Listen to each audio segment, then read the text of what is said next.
Hola, soy Javier Delgado y esto es Hablemos de Economía.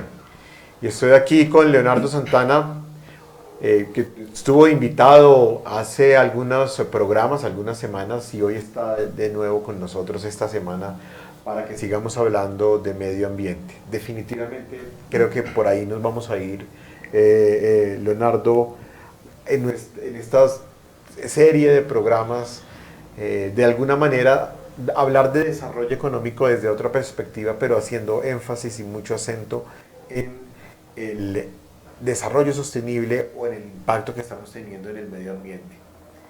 Hablemos de la realidad del mundo, porque desde lo económico estamos viendo que todo está más caro. Y buscamos explicaciones en lo que tenemos, ¿no? Los seres humanos siempre hemos sido así, en lo que encontramos primero buscar explicaciones de por qué todo está más caro. Pero no es una cuestión local, es una cuestión mundial. ¿Qué está pasando en el mundo, Leonardo? Vale, Javier, muchísimas gracias por la invitación. Pues creo yo que hay varios factores. En parte la acción del hombre sobre los recursos que tiene el planeta es, digamos que uno de los puntos más cruciales, porque el ser humano aún no tiene conciencia de lo que está haciendo, simplemente usa los recursos, creo que de forma egoísta incluso, porque no piensa en las generaciones que vienen, que es como el objetivo del desarrollo sostenible cuando se empezó a hablar. O sea, nosotros estamos viviendo nuestro proceso acá y estamos utilizando los recursos, pero cada vez estamos utilizando más recursos que la Tierra ya no tiene tan disponibles. Entonces el gasto es muy grande y cada vez le estamos acortando el tiempo de vida a los recursos en este planeta. Es como cuando uno planea un viaje de 3 días y planea llevar en su mochila o en su maleta la comida para esos 3 días. Y en la primera mañana se come todo. Tal cual. Eso es lo que nos está pasando. Antes llegábamos a los 3 días, cada tiempo, por la acción humana estamos acortando. Nos estamos desgastando los recursos más rápido. El planeta, como ser, no alcanza a recuperarse. Claro, y esa fecha, Javier, se ha venido acortando. Antes era en noviembre, que era el límite en el tiempo en el que se sabía que existían los recursos disponibles para toda la gente. Pero esa fecha se ha venido acortando y ahorita acaba de salir la noticia hace 3 semanas aproximadamente. Los recursos para este año ya se agotaron. Significa que nosotros estamos viviendo el resto de este año en rojo con el tema de los recursos. El asunto es que seguimos utilizándolos, pero hasta ahora no hay acciones que se vean concretas de que se vuelva a extender el tiempo y nosotros podamos ser sostenibles con el uso de los recursos que utilizamos. Entonces ahora proteger, que fue lo que hablamos en la semana que nos vimos sobre reservas, proteger ya no es algo a lo que nos invita la sociedad o algo que tenemos que hacer, sino estamos obligados a proteger.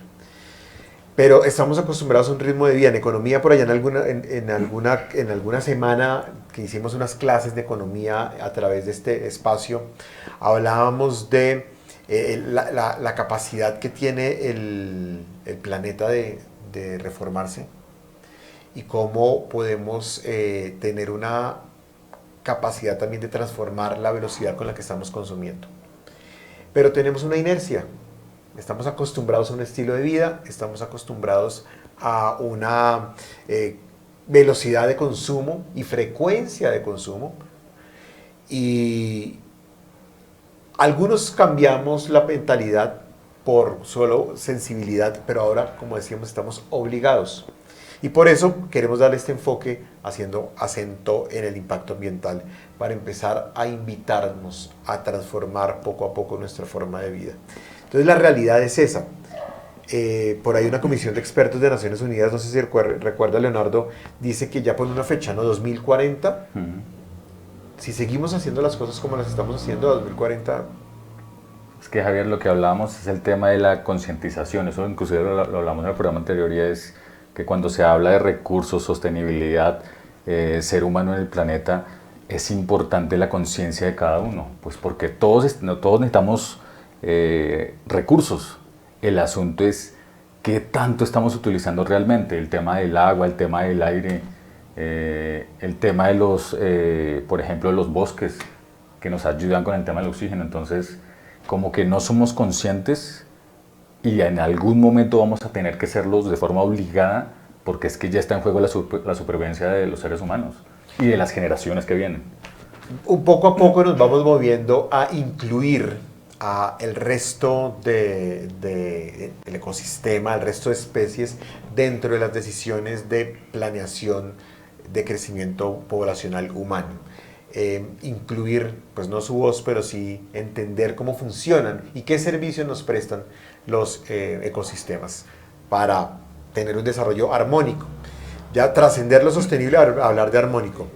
Esta es la realidad. ¿Qué tenemos que hacer? Para hablar de qué tenemos que hacer un poco, empezar a investigar de qué podemos hacer frente a esa realidad. En el siguiente bloque empezaremos a indagar. Ya nos vemos.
diario miles de animales sufren maltrato físico y emocional grave. El cautiverio, la violencia física y el abandono pueden provocar su muerte. La Fiscalía General de la Nación lucha contra este delito haciendo justicia a través del Grupo Gelma. Denuncia en la línea 122. Fiscalía General de la Nación, en la calle y en los territorios.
Hola, regresamos. Seguimos hablando de qué hacer. Planteamos una situación crítica en la primera parte de este programa y pues miremos qué tenemos disponible para actuar.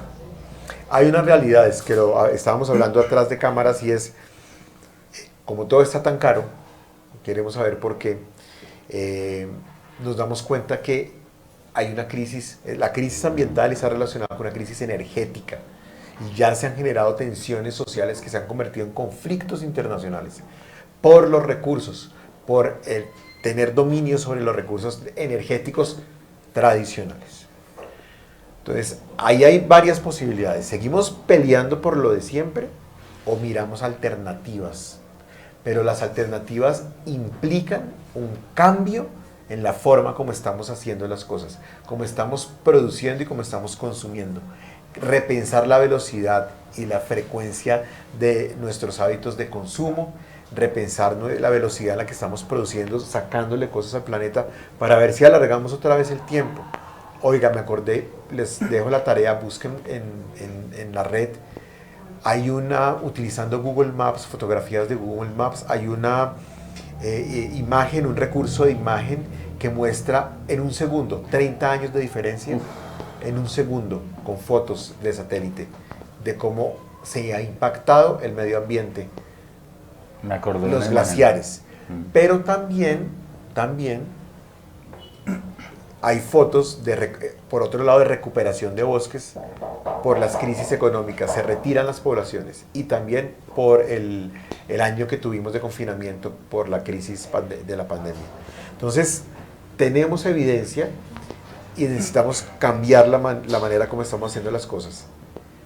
Todo lo que viene del comercio internacional, pues viene por avión o por barco. Y hay una crisis energética y hay una crisis de transporte. Los costos aumentan y por eso los precios aumentan. ¿Qué hacer?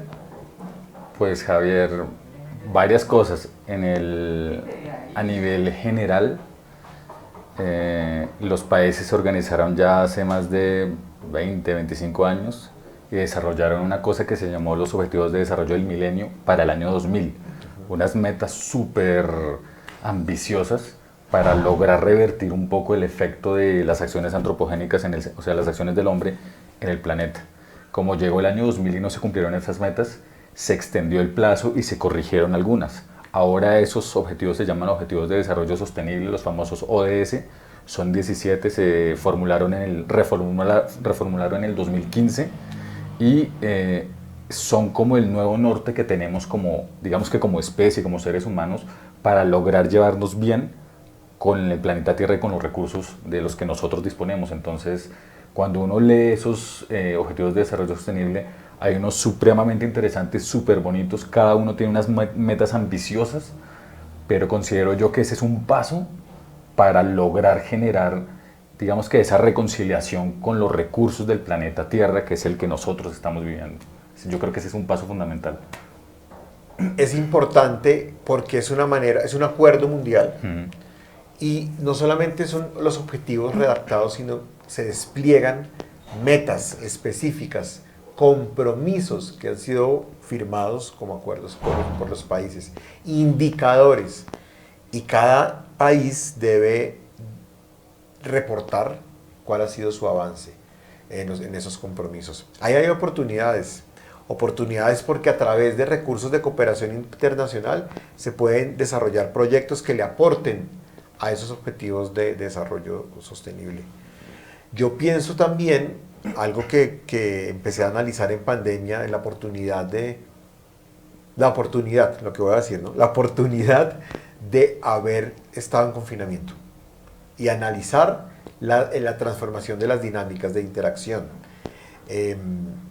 Y empecé a ver que muchas familias que tenían la posibilidad de producir cosas las estaban ofreciendo. Por allá en alguna clase hablamos de prosumidor, el concepto de productor-consumidor o consumidor-productor. Pues sí, las familias también empezaron a buscar fuentes alternativas de ingresos. Y todo eso para hablar del comercio local. Porque si traer las cosas de afuera o de lejos cuesta, y el transporte está cada vez más caro, el precio del transporte, el costo del transporte, que es el precio de los insumos y factores, aumenta, pues eso se refleja en el precio final de los bienes. Y ¿por qué no buscar minimizar ese tipo de intermediaciones?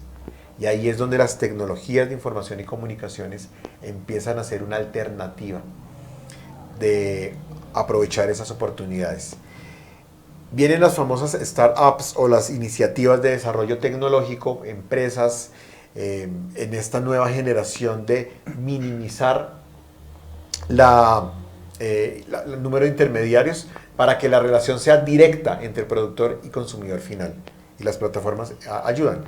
La otra cara de la moneda es, pues, de dónde vienen los artefactos, la tecnología que se necesita. Pero ya la innovación está llegando al punto, no sé si ha visto que la estructura física de los artefactos tecnológicos pues está incluyendo procesos de producción sostenible, reutilización, también resignificación de materiales para garantizar la interconectividad del mundo digital, pero con un impacto menor en el medio ambiente. Son iniciativas. Por ahí tengo pensado también compartir algo que habíamos hablado, y es la agroecología.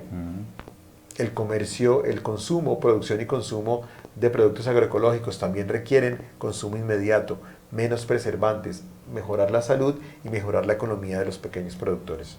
Otro ejemplo, Javier, por ejemplo, son los mercados campesinos, porque la idea de un mercado campesino es abaratar el precio porque desaparece el intermediario. Entonces está el productor y está el comprador. Entonces esa es una iniciativa que, si usted se da cuenta, en muchos municipios de la sabana se está implementando los domingos o los viernes, dependiendo del día de mercado, para que exista la posibilidad de que en sitios alejados o en veredas alejadas esos productos, primero, no se pierdan, y segundo, el productor, la persona, el campesino que los produce, los ponga a disposición de los compradores del municipio, del pueblo. Entonces esa es otra iniciativa que, si se ha dado cuenta, está tomando más y más importancia. Cada vez se abren más espacios de productos, de mercados campesinos, incluyendo los productos orgánicos, que ahora son tan importantes, no solamente por el tema de la salud, sino por lo que significa como ingresos para quien lo produce, es decir, para el campesino. Los consumidores estamos dispuestos a pagar un mayor precio cuando sabemos todo el contexto del origen del producto y cuando tenemos cercanía con el productor. Empieza a renovarse el tema de denominaciones de origen, de comercio justo. Ya pasa de ser una iniciativa novedosa a convertirse en el deber ser de las interacciones humanas. Sí, Javier, en ese sentido hay un ejemplo muy bonito en el municipio de Huasca. El mercado campesino de Huasca es un mercado que ya está bien posicionado. Como habíamos hablado antes, para que eso ocurra, los campesinos o las personas se tienen que agremiar o asociar, porque eso le da más fuerza a ese proyecto.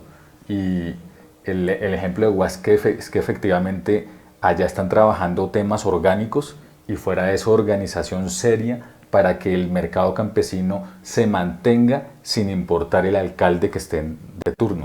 Que sea una iniciativa de la comunidad. Sí. Para eso hablamos de los sistemas participativos de garantías. Busquen sistemas participativos de garantías. Hay una ley que los promueve, y en el municipio de Chía ya hay iniciativas andando de sistemas participativos de garantías. Peguen una revisada a eso, porque hay oportunidades para que nos cuenten a través de nuestras redes, en sus municipios, en sus veredas, si están aquí en Chía o si nos están viendo de toda la región de influencia de nuestro canal. Cuéntenos qué está pasando con las iniciativas de desarrollo sostenible, agroecología, ecoturismo, que no hemos hablado de eso, tenemos que hablar de eso.